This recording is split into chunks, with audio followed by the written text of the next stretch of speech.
she doggy. Misplaced priority, can be broke, can be lazy. I said nobody go on the high sea.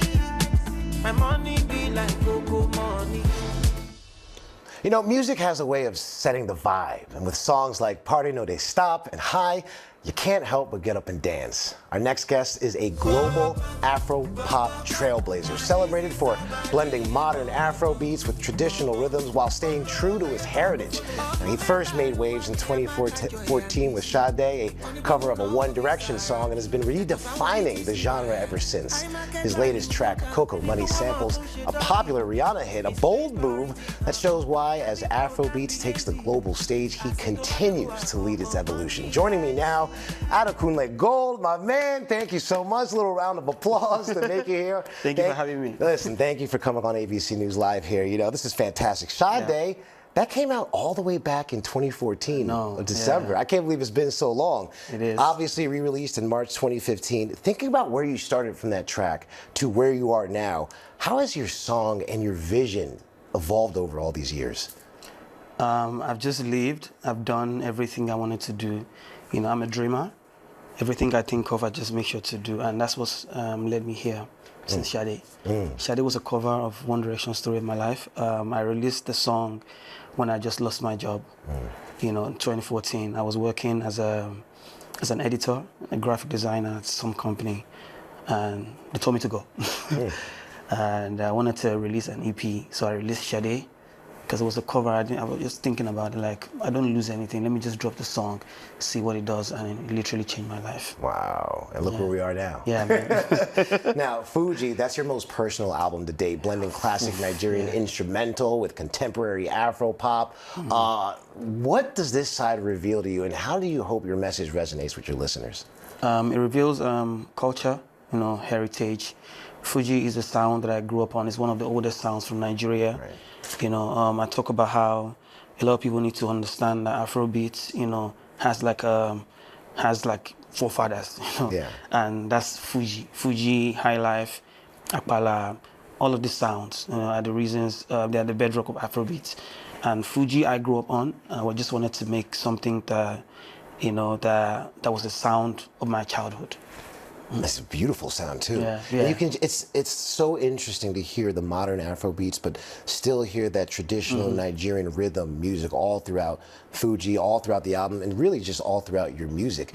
How important was that to just stick to that, you know, Nigerian culture that obviously you grew up in? I mean, you know, I'm happy that you're Nigerian as well, so you understand how beautiful our culture is, right? Like I tell myself, if there's one thing I would do all my life is just, you know, just show Nigeria, show where I'm from, because such a beautiful tradition, you know, being Yoruba especially is even more, you know, beautiful to me. The sounds that I grew up on, the culture, the, you know, the talking drums, all of these things, I just wanted to bring it. And I've done it all my career since my first album, Gold, you know, but this one I wanted to go in depth. You know, I've always said Afrobeats to the world is nice, but Fuji, the world needs to find out about Fuji. And they are. Yeah. And they are, by nearly 1 billion streams and international recognition, you know? So I'm just curious, how do you balance that global appeal while still making sure that people know that, hey, listen, this is Nigerian music?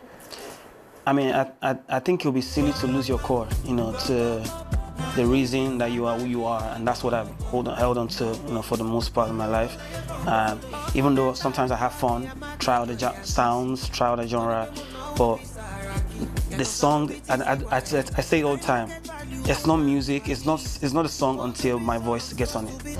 And my voice is Yoruba, is Nigerian, and no matter what I sing, you will hear it there.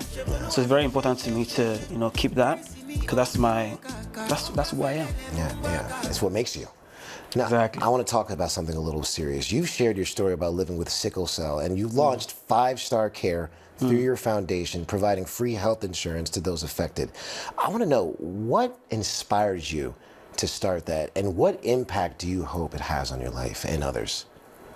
Man, I was born with sickle cell.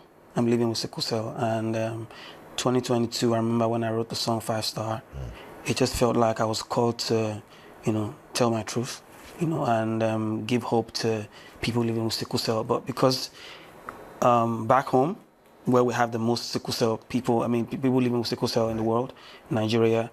You know, it's there's a stigmatization attached to saying that you have sickle cell because people think that, you know, it's like a death sentence of some sort. I'm like, nah, you can be whatever you want to be. And I said it hoping that it would give, you know, it would encourage other people living with sickle cell to know that they can reach for their dreams and be whoever they are called to be.